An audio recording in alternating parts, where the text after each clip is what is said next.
Good morning everybody. आज भारत में सामाजिक एवं धार्मिक आंदोलन, इस पर चर्चा करेंगे। तो आइए देखते हैं इस आंदोलन के बारे में। देखिए, भारत में जो सामाजिक एवं धार्मिक आंदोलन है, इसको अन्य नामों से भी जानते हैं। वो नाम है सामाजिक एवं सांस्कृतिक जागरण। इसको सामाजिक एवं सांस्कृतिक जागरण भी कहते हैं, भारतीय पुनर्जागरण भी कहते हैं इसको। भारत में पुनर्जागरण, रेनेसा। और यह जो है समय 1801 से 1899 तक, 19वीं शताब्दी तक जो है ये पुनर्जागरण 19वीं शताब्दी में शुरू होता है और ये 20वीं शताब्दी में भी सामाजिक धार्मिक आंदोलन चलता है।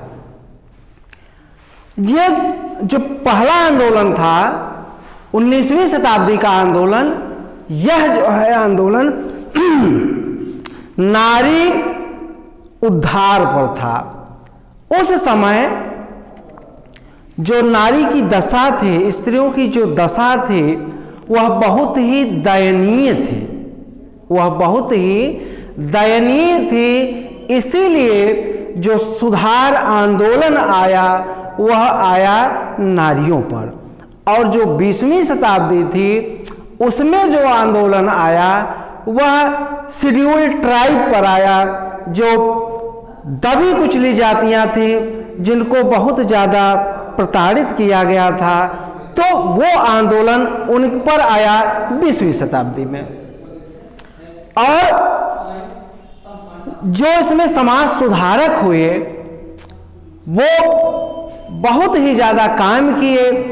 और सबसे ज़्यादा अगर काम किए तो वो थे राजा राम मोहन राय, स्वामी दयानंद सरस्वती, सर सैयद अहमद खां, दादा भाई Naoroji, Henry Vivian Derozio, Swami Vivekananda, अन्य। ऐसा नहीं था कि जो ये सुधार आंदोलन आया तो केवल हिंदू धर्म में ही गड़बड़ी थी। यह जो कुरीत थी वो अन्य धर्मों में भी थी, चाहे वो पारसी धर्म हो, मुस्लिम धर्म हो, सिख धर्म हो या ईसाई धर्म हो। वो सब में जो है समस्याएं थी। उन्हीं समस्याओं को समाप्त करने के लिए ये आंदोलन शुरू होते हैं। और प्रथम जो है आंदोलनकर्ता वो है राम मोहन राय, और बाद में जिसे अकबर द्वितीय ने उपाधि दी थी, राजा की उपाधि। अब इसमें जो है इन लोगों ने क्या क्या किया, तो उस समय सती प्रथा थी, बहुविवाह था, विधवा पुनर्विवाह, अंधविश्वास और पाखंडवाद, इन सब पर इन लोगों ने काम किया। इन सब पर इन लोगों ने काम किया। अब देखते हैं कि 1813 में जब अंग्रेजों ने एकीकृत बाजार व्यवस्था जो है वो लागू की, पूरे भारत को अपना वो बाजार बनाए। और बाजार बनाने से पहले उन्हें शिक्षा में परिवर्तन करना था, और उन्होंने पाश्चात्य शिक्षा पर बल दिया। और जो अंग्रेजी भाषा थी, पाश्चात्य शिक्षा, उसको पूरे भारत में फैलाया। और उसका सबसे बड़ा कारण ये था कि जिससे जो है हमारा सामान जो है वो पूरे भारत में बिक सके, इसीलिए वो पाश्चात्य शिक्षा पर बल देते हैं। अब राम मोहन राय के बारे में बात करते हैं। आपका जन्म 1772 में राधानगर, पश्चिम बंगाल में राधानगर गांव में हुआ था। और पिता का नाम था रमाकांत। पिता का नाम था रमाकांत। कहीं कहीं जो है ये बुकों में जो है, किताबों में 1774 भी दिया है, लेकिन आप 1772 को ध्यान रखेंगे, ये बिल्कुल सही तिथि है 1772। अब ये देखते हैं कि ये आंदोलन जो है, सामाजिक धार्मिक सुधार आंदोलन, ये शुरू होते हैं बॉम्बे, सबसे पहले आता है बंगाल में, फिर मद्रास में, फिर जो है बॉम्बे में। उसका कारण ये है कि जो अंग्रेजों का शासन शुरू होता है वो बंगाल से शुरू होता है, और जब बंगाल से शुरू होता है तो बहुत ज़्यादा शोषण भी जनता का वहाँ पे होता है, और इसीलिए जो है आंदोलन भी शुरू होते हैं वहाँ पे। राजा राम मोहन राय, इनका जन्म मैंने बताया था 1772 में, और 1833 में ब्रिस्टल में इनका देहावसान हुआ था। ब्रिस्टल ये गए थे जो अकबर द्वितीय जो था, उस समय चूंकि अंग्रेजों का शासन चल रहा था, इनकी पेंशन जो है वो अंग्रेजों ने बंद कर दिया था, तो उसी पेंशन को उसका मुकदमा देखने के लिए ये अकबर द्वितीय ने इनको भेजा था, और वहाँ गए थे, और 1833 में 9 दिन वहाँ बीमार रहे, और वहीं पर जो है इनका देहावसान हो गया था, और वहीं इनको जो है ईसाई परंपरा के अनुसार जो है इनको दफन कर दिया गया था। अब इनके कार्य देखते हैं, तो इनको जो है आधुनिक भारत के प्रथम नेता के रूप में जाना जाता है। कंपटीशन की दृष्टि से वेरी इंपॉर्टेंट, आधुनिक भारत के प्रथम नेता राम मोहन राय थे, और भूत एवं भविष्य के मध्य के सेतु ये थे राम मोहन राय। ये भी कंपटीशन में पूछा जाता है। भूत मतलब भारत, भविष्य मतलब यूरोप। अब भूत दोनों में सेतु का कार्य, पुल का कार्य कर रहे हैं, चूंकि भारत में जो उस समय रूढ़िवादी परंपराएं थी, मूर्ति पूजा और सती प्रथा, बाल विवाह, तो यहाँ जो बुराइयां थी, इसीलिए इनको कहा गया कि भूत एवं भविष्य का सेतु, वो थे राम मोहन राय। इतिहासकारों का मानना है कि इनके पास कलकत्ता में 2 घर थे। एक तो पहला घर जो था वो भारतीय था, और दूसरा घर जो था वो पाश्चात्य घर था।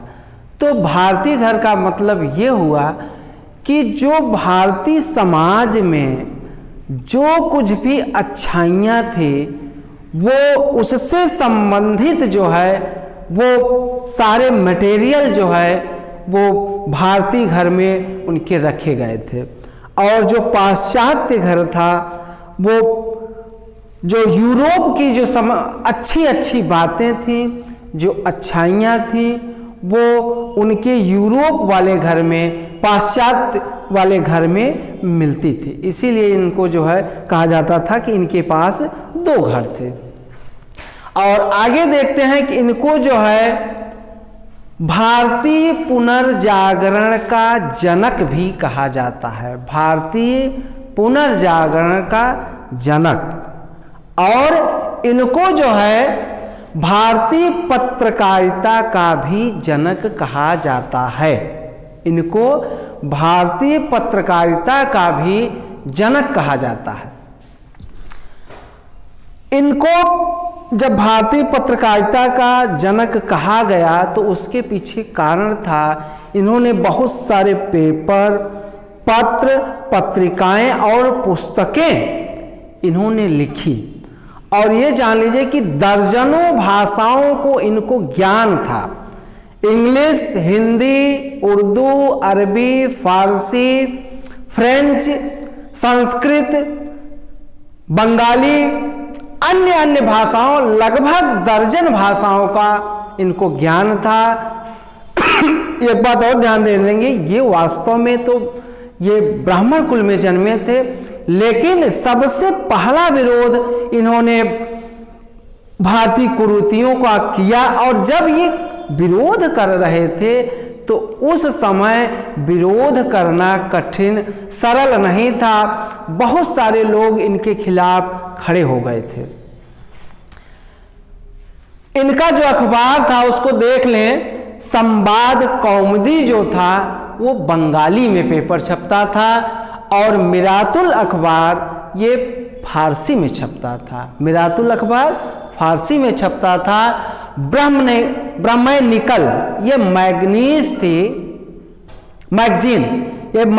थी, और इनको जो है नेताजी सुभाष चंद्र बोस ने युग पुरुष कहा है। नेताजी सुभाष चंद्र बोस ने इनको भारत का युगदूत कहा है। यह भी क्वेश्चन आता है, इसको आप लोग ध्यान दे लेंगे। भारत का युगदूत राम मोहन राय को किसने कहा? तो नेताजी सुभाष चंद्र बोस ने कहा था। आगे देखते हैं, ये 1803 से और 1811 के बीच में ये ईस्ट इंडिया कंपनी में नौकरी करते हैं। और ये जब नौकरी करते हैं, इन्होंने ये भी कहा था कि भारत में अंग्रेजों का शासन 40 साल तक और रहना चाहिए, क्योंकि भारतीय जो है अभी पूर्ण रूप से तैयार नहीं है कि वो अपने देश में शासन को चला सकें। 1803 और 11 के बीच में ईस्ट इंडिया कंपनी में नौकरी करते हैं। 1809 में एक पुस्तक लिखते हैं, उस पुस्तक का नाम था एकेश्वरवादियों को उपहार। एकेश्वरवादियों को उपहार। वास्तव में ये किताब ये लिखे थे फारसी भाषा में। ये जो किताब लिखे थे वो फारसी भाषा में थी, और उस किताब का नाम था तूफात उल मौविदीन। तूफात उल मौविदीन, और उसका बाद में जो है वो अनुवाद किया गया हिंदी में, तो उसका हुआ एकेश्वरवादियों को उपहार। और यह इंग्लिश में भी जो पुस्तक जो है वो ट्रांसलेट की गई थी, और इसी पुस्तक का नाम है the gift to monotheism. The gift to monotheism, यह थी इनकी पुस्तक। और जब ये इन्होंने चूंकि बहुदेववाद का इन्होंने विरोध किया था, बहुदेववाद का इन्होंने विरोध किया था, और एकेश्वरवाद इन्होंने कहा था कि ईश्वर एक है। इन्होंने कहा था ईश्वर एक है। अब यहां से एक टर्निंग पॉइंट आता है इनके जीवन में। 1811 में जब जो है इनके बड़े भाई जगमोहन का देहांत हो जाता है। बड़े भाई जगमोहन का देहांत हो जाता है, और इनकी जो भाभी थी उनका नाम था अलका। और उस समय जो व्यवस्था चल रही थी, इनकी भाभी को सती प्रथा के तहत जबरदस्ती जो है वो चिता में जला करके भस्म कर दिया गया। तब ये बहुत दुखी हुए इस रूढ़िवादी समाज से, इस पाखंडी समाज से। तब इनको लगा कि इस पाखंड को, इस रूढ़िवाद को समाप्त करना है, और तब ये उस सती प्रथा का प्रबल विरोध भारत में किए। और उस समय जो लॉर्ड विलियम बेंटिंग का शासन आता है, और 1829 में लॉर्ड विलियम बेंटिंग के माध्यम से मिल करके उस सती प्रथा को बैन कराए। इसमें महत्वपूर्ण भूमिका थी राम मोहन राय की। 1815 में एक सभा बनाते हैं, वो सभा का नाम था आत्मीय सभा। ये सारी चीज़ें आप लोग ध्यान रखेंगे।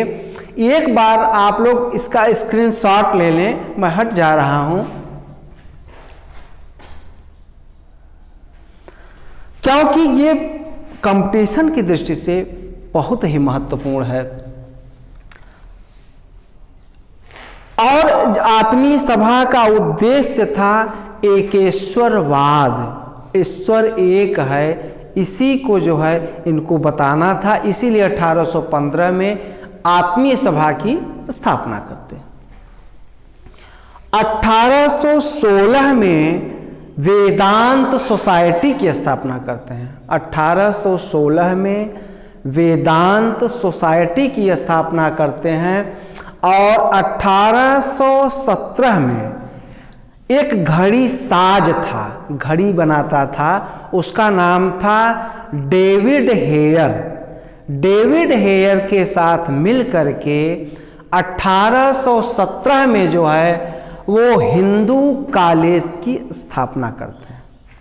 1817 में घड़ी साज डेविड हेयर के साथ मिल करके हिंदू कॉलेज की स्थापना कलकत्ता में करते हैं और उसके जो प्रोफेसर बने सबसे कम उम्र के उस व्यक्ति का नाम था Henry Vivian Derozio. Henry Vivian Derozio जो है एंग्लो इंडियन थे, इनकी माता भारतीय थी और पिता जो है वो यूरोपीय थे। हेनरी विवियन डेरोजियो जो है वह भी बहुत ही प्रकांड विद्वान थे, टैलेंटेड पर्सन थे और बहुत ही कम उम्र में इनका देहावसान हो जाता है। 22 वर्ष की अवस्था में इनका देहांत हो गया था और तब भी इन्होंने बहुत अच्छा काम जो है भारत के लिए किया था। पहला तो इन्होंने जो है वो यंग बंगाल आंदोलन एक सभा इन्होंने बनाया था, एक आंदोलन चलाया था और इनको जो है आधुनिक भारत का पहला राष्ट्रवादी कवि कहा जाता है। इनको आधुनिक भारत का पहला राष्ट्रवादी कवि कहा जाता है और इन्होंने महिला सशक्तिकरण पर भी काम किया था। महिला सशक्तिकरण पर भी इन्होंने काम किया था। 1820 में जो है इन्होंने एक पुस्तक लिखी परसेप्ट्स ऑफ जीसस। जब ये हिंदू कुरीतियों का विरोध कर रहे थे तो उस समय जो भारत में ईसाई मिशनरियां भी आ गई थी, वो भी पाश्चात्य शिक्षा का प्रचार प्रसार कर रही थी और ईसा मसीह के बारे में भी बता रही थी। तो उसी समय 1820 में इन्होंने जो पुस्तक लिखी थी परसेप्ट्स ऑफ जीसस, उसमें जो है ईसाई धर्म की जो कुरीतियां थी उसको उसमें जो है उस पुस्तक में इन्होंने उजागर किया। उस समय ईसाई मिशनरियों को लग रहा था कि ये जो है ईसाई बन गए। जब इन्होंने उसका विरोध किया तब उन लोगों को लगा कि नहीं, यह व्यक्ति जो है अलग किस्म के हैं, अलग इनकी सोच है। और 2823 में एक लाइसेंसिंग एक्ट आता है। उस लाइसेंसिंग एक्ट के तहत इनका अखबार था मिरातुल अखबार और उस अखबार को बैन कर दिया गया था। उस अखबार को बैन कर दिया गया था। 1825 में इन्होंने वेदांता कॉलेज की स्थापना की थी। वेदांता कॉलेज की स्थापना की थी 1825 में। और 1828 में मैंने पहले बताया ही कि इन्होंने जो है वो नहीं 29 में मैंने बताया था कि सती प्रथा का विरोध किए तो सती प्रथा बंद हो गई थी।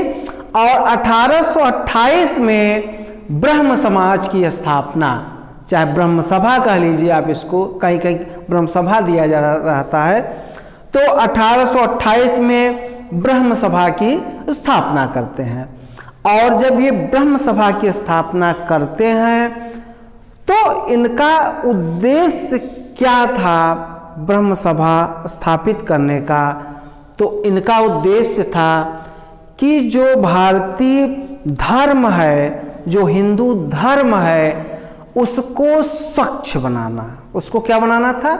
स्वच्छ बनाना था। उसमें जो कुरीतियाँ थी, जो पाखंड था, वितंडावाद था, उसको समाप्त करना था। जिस तरीके एनी बेसेंट ने थियोसॉफिकल सोसाइटी के माध्यम से काम किया था, उसी तरीके ये भी काम करते हैं। वो इनका एम था कि जो हिंदू धर्म में जो कुरीतियाँ हैं उसको समाप्त करना। और दूसरा जो है एकेश्वरवाद, जो बहुत सारे लोग बहुत सारे देवी देवताओं की मूर्तियां बनाकर पूजा करते थे, तो इन्होंने कहा कि नहीं, ईश्वर एक है और एक ईश्वर की पूजा होनी चाहिए। और तीसरा जो है, जो भारतीय समाज में मानव में कुरीतियां थीं, जो बहुत ज़्यादा छुआछूत की जो भावना उस समय प्रबल थी, उसको समाप्त करने का काम पुरजोर विरोध उसका किए थे राम मोहन राय, वह ब्रह्म समाज के माध्यम से। 1833 में मैंने बताया था कि ये जो है अकबर द्वितीय की पेंशन देखने ब्रिटेन गए थे और 9 दिन तक वहीं बीमार रहे और ब्रिस्टल में जो है देहांत हो गया था, वहीं पर इनको दफन कर दिया गया था। कुछ लोग ये मानते हैं कि ये ईसाई धर्म स्वीकार कर लिए थे, लेकिन ऐसा नहीं था। ईसाई धर्म इन्होंने स्वीकार नहीं किया था। जब ये वहाँ पर चले जाते हैं तो ब्रह्म समाज का काम जो है 1830 से 1833 तक जो काम देखते हैं ब्रह्म समाज का, उनका नाम था रामचंद्र वगीज। उनका नाम था उस व्यक्ति का रामचंद्र वगीज, आप लोग नोट कर लेंगे। और 1833 से 43 के बीच, 1833, अब 33 में उनका कार्य समाप्त हो रहा है रामचंद्र वगीज का। फिर ये देखेंगे ब्रह्म समाज को 1833 से 43 के बीच द्वारकानाथ, इसको ये काम देखेंगे द्वारकानाथ।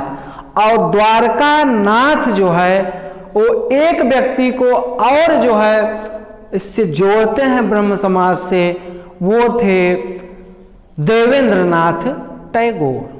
वो थे देवेंद्रनाथ टैगोर, वो भी इस ब्रह्म समाज से जुड़ते हैं और ये लोग जो है ब्रह्म समाज को पूरे भारत में फैलाते हैं। उसके जो उद्देश्य थे उसको बताते हैं। 1839 में जो है वो देवेंद्रनाथ टैगोर ने तत्वबोधिनी सभा की स्थापना की थी। देवेंद्रनाथ टैगोर ने तत्वबोधिनी सभा की स्थापना 1839 में किए थे। और केशव चंद्र सेन भी इससे जुड़ते हैं और वो भी जुड़ते तो हैं सभी लोग, लेकिन एक अपनी संस्था भी बनाए रहते हैं।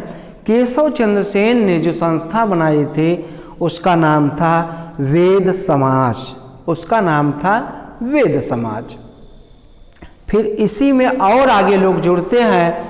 1865 में जो है वो जो ब्रह्म समाज था वह 2 भागों में बट गया। 1865 में ब्रह्म समाज 2 भागों में बढ़ता है और पहला भाग वो आदि ब्रह्म समाज कहलाता है, आदि ब्रह्म समाज कहलाता है और उसके संस्थापक थे देवेंद्रनाथ टैगोर। और जो दूसरा भाग बंटता है वो था भारतीय ब्रह्म समाज। भारतीय ब्रह्म समाज, और इसके जो है अनुयायी या संस्थापक थे केशव चंद्र सेन। आप लोग एक बात और नोट कर लेंगे, केशव चंद्र सेन जो है वो बहुत ही टैलेंटेड पर्सन थे, स्कॉलर थे वो, इसीलिए देवेंद्रनाथ टैगोर और केशव चंद्र सेन में पटती नहीं है। उन दोनों लोगों में किसी बात को लेकर, धर्म की बातों को लेकर के टकराव होने लगता है। इसीलिए 1865 में यह ब्रह्म समाज दो भागों में बटा था। एक बात और आप लोग ध्यान दे लें, ये जो सामाजिक धार्मिक आंदोलन है यह एक क्लास में इसका और लूँगा, क्योंकि यह बड़ा चैप्टर है और इसमें से बहुत टीजीटी, पीजीटी, सिविल सेवा, बहुत सारे कॉम्पिटिशन्स में ये क्वेश्चन यहाँ से पूछे जाते हैं। आज इतना ही, धन्यवाद।